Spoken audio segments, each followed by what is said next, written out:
نارینه وړکې وي زنانه وړکې سره زنا وکړي الله پاک دې موږ حفاظت وکړي الله پاک دې موږ نارینه او زنانه دغه بد عمل نه حفاظت وکړي نو هغې په شریعت کې سزا څه ده شریعت کې سزا دا ده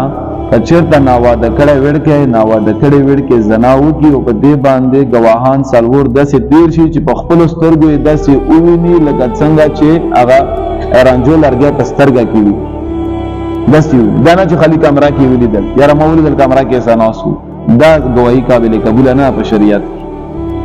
او چې کوم څلور ګواهان وي هر یو نه بېله بېله قاضي ګواهي اخلي او هغه څلورو واړو ګواهي چې کله یو شانتي وي نو بیا ورته سزا میلاویږي هغو څلورو ګواهۍ کې چې فرق وي یو وایي جره ما خو لیدلي مازدیګر ټایم و بل ګواهي وایي که جره ما لیدلي نه صبحي ټایم و نو قاضي فیصله وکړي چې څلور واړو له اتیا اتیا کوړې ورکړه څلوره دروغ یې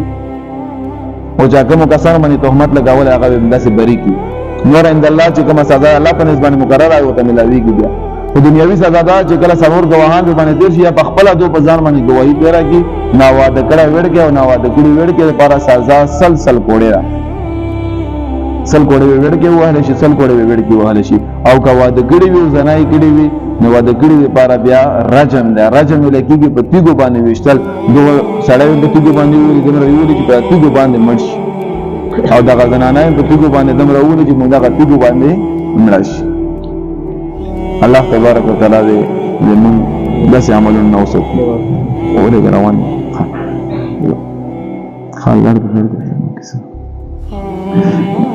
دا بله پښتنه یې ملګري کړه چې نارینه وړکی د نارینه وړکي سره بد عمل وکړي دې څه سزا ده ګوره لواطت په شریعت کې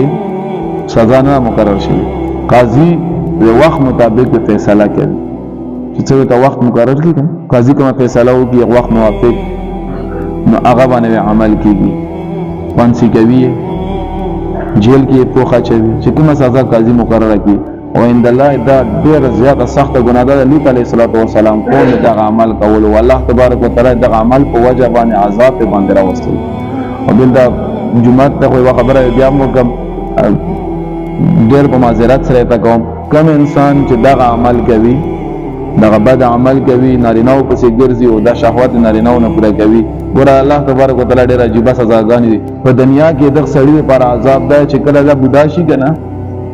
الله پاک دې موږ ګناهونه معاف کړي چا نه شوي الله ټولو ته معاف کړي او چې کله خو دا بوډا شي که نه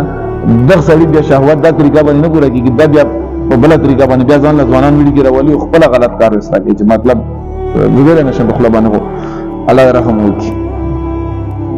دا بل یو ملګري زما عزتمندو ملګري پښتنې کې په دا وجه جواب کوم کني یقین وکړه بدن مې خویله راغلی نه دا خبره زه ولکه کولی هم شم همداسې بهر یې نه شم کولی یا پاتې په ممبر خو بس شریعت مسلې نو خلک پښتنې کې په دا وجه جواب کوم